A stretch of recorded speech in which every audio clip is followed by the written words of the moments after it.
Manchester United score, they always score. Giggs with a shot, Sheringham! Name on the trophy. Beckham into Sheringham, and Solskjaer has won it!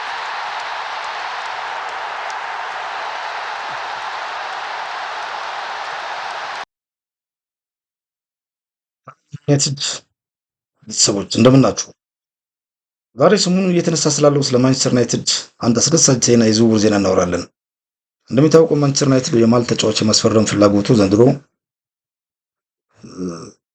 ካስሚሮ መውጣት ጋርና ከወርጋታ ቀሞር ጋር የተያያዘ በትንሹ ከአንድም ሁለት ሶስት ተጫዋቾች ያስፈልጉታል። በተለይ ደግሞ የፕሪሚየር ሊግ ልምድ ያላቸው ተጫዋቾች ቅድሚያ ይሰጡታል።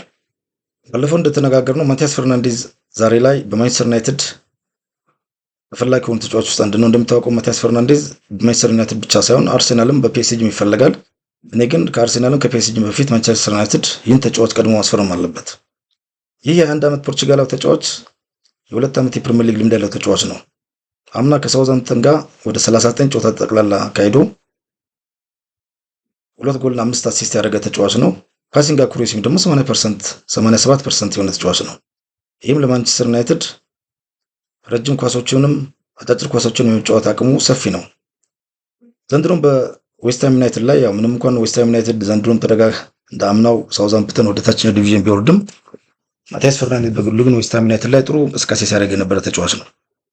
ዘንድሮ ከተጫዋተው 36 ጨዋታዎች ላይ 3 ጎልና 4 አሲስቶችን ሰጥቷል። ፓሲንግ አኩሬሲውም ተመሳሳይ በ87.1% አካባቢ ነው። ይህ ማለት ያው ከኮቢ ማኑ ጋር ሊፈጥረው የሚችለው ጥምረቶች ኳስ ይዞ ከበረኛ ወይ ከተከላካይ እየገፋ በመውጣት አቅሙ ተጫዋቹ በተለያዩ ቦታዎች የመጫወት አቅሙ ግምት ውስጥ ሲገባ እድሜው 21 ከመሆኑ አንጻር ለወደፊቱ ማንቸስተር ዩናይትድ በካሪክ ስር ለሚገነባው ማንቸስተር ባክ ወይ ደግሞ ማንቸስተር ወደ ነበረበት ሊመለስ ወደሚያስበው ከፍታው ትልቅ ሚና ይጫወታል ብዬ ነው የማስበው። እንደኔ ማቲያስ ፈርናንዴዝ ወደፊቱ የማንቸስተር ዩናይትድ የመሃል ሜዳ ሞተር ነው። ስለዚህ ከማንኛውም የፕሪሚየር ሊግ ተፎካካሪ ኢቭን ከፓሪስ ሴን ጀርመን ቀድሞ ማንቸስተር ዩናይትድ ማስፈረም አለበት ብዬ ነው የማምነው። ለእነዚህ ምክንያቶች አሉኝ። አንደኛው ምክንያት እድሜው ነው። እንደሚታወቀው ማንቸስተር ዩናይትድ የስኳድ ዴፕዝ በተለይ መሃል አማካኝ ዴፕዝ እጥረት አለበት። ሁለተኛም ደግሞ የወደፊቱን ስኳድ በመሃል አማካኞች መገንባት መጀመር አለበት። ይህንን ለማድረግ ደግሞ ፕሪሚየር ሊጉን የሚያውቁት ምንም እንኳን እንደነ ቶናሊ ወይ ኤሊት አንደርሰን ፕሩቭን ኢሊት ማርክ ሳይኒንግ ባይሆንም ለቀጣይ ማንቸስተር ዩናይትድ ጋር አብሮ ማደግ የሚችል የመሃል ሜዳ አማካኝ ነው። ሁለተኛው ምክንያት ደግሞ ማቲያስ ፈርናንዴዝ የሚጫወትበት ቦታ ነው። ማቲያስ ፈርናንዴዝ በዌስትሃምም እያለ በሳውዛምፕተንም እያለ 6 ቁጥርም በ8ም በ10 ቁጥርም እየተጫወተ ነው የነበረው። ይህ ቨርሳታይል ባህሪው ደግሞ ለማንቸስተር ዩናይትድ የመሃል ክፍል ለአሰልጣኞች አማራጭ የሚሰጥና ለነ ብሩኖ ፈርናንዴዝ ተደራቢ አቅም ነው የሚሆነው።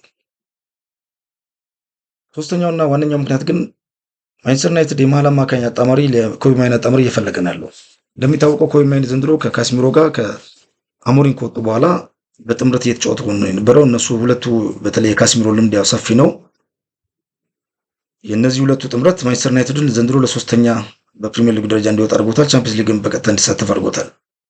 አሁን ላይ ኮቢ ማይኖ ያው የካስሚሮ ወደ ኢንተር ሚያሚ ወይ ደግሞ ወደ ሳውዲ ሊግም ሊሆን ይችላል ብቻ ከማንቸስተር ዩናይትድ መለየትን ተይዞ ማንቸስተር ዩናይትድ የመሃል አማካኝ በጣም ያስፈልጓል። ያው የአትላንታው ኤደርሰን ጨርሷል እየተባለ ነው ያለው። ግን የአትላንታው ኤደርሰን እዚህ መጥቶ እስኪለም ድረስ ፕሪሚየር ሊጉ ምኑን የተወሰነ ጊዜ ይፈልጋል።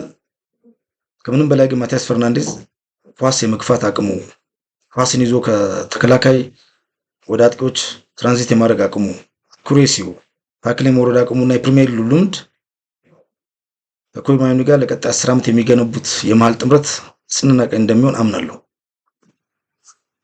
አራተኛው ምክንያት ማንቸስተር ዩናይትድ እንደሚታወቀው አሁን የሚገነባ ያለው ቡድን ለረጅም ዓመት የሚሆን ቡድን ነው። ስለዚህ ለረጅም ዓመት የሚሆን ቡድን ሲሆን ምንድነው የሚያስፈልገው? ይሄ ኳስን ይዞ የሚወጣ ፕሮግሬሲቭ ፓሲንግ የሚያደርጉ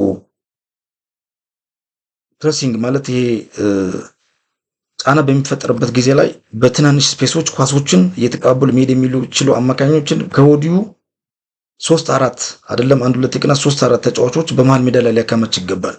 ምክንያቱም ቀጣይ ዓመት የሚወዳደርበት ውድድር 4 ውድድሮች ናቸው። እንደሚታወቀው የቻምፒየንስ ሊግ ውድድር አለው፣ ኤፍ ኤ ካፕ አለው፣ ፕሪሚየር ሊግ ካርኒ ካፖች አሉትና በእነዚህ ሜዳ ክፍተቶች ደግሞ የተለያየ ፎርሜሽን መከተል ያለብህ የተለያየ የሊግ ታክቲኮች ስለሚኖሩ ምክንያቱም ቻምፒየንስ ሊግ ላይ የምትጠቀመው ታክቲክ ከፕሪሚየር ሊጉ ይለያል፣ ፕሪሚየር ሊግ ላይ የምትጠቀመው ኤፍ ኤ ካፕ ይለያል። ስለዚህ ቨርሳታይል የሆኑና የተለያየ ታክቲኮች ለመጠቀም ፍሌክሲቢሊቲ እንዲኖር እንደነ ማቲያስ ፈርናንዴዝ አይነት ተጫዋቾች የቡድን ግንባታ በጣም ወሳኝ ነገር ናት። ስለዚህ ይሄም አንዱ ተመራጭ ከሚያደርገው ነገር ነው ማቲያስ ፈርናንዴዝ። ፋይናሊ ማንቸስተር ዩናይትድ ዘንድሮ አምስተኛ ምክንያት ነው ይሄ።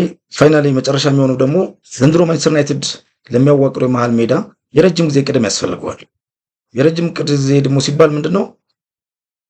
አንደኛ ማንቸስተር ዩናይትድን ኢንቨስትመንት ውስጥ ማድረግ ነው ያለበት።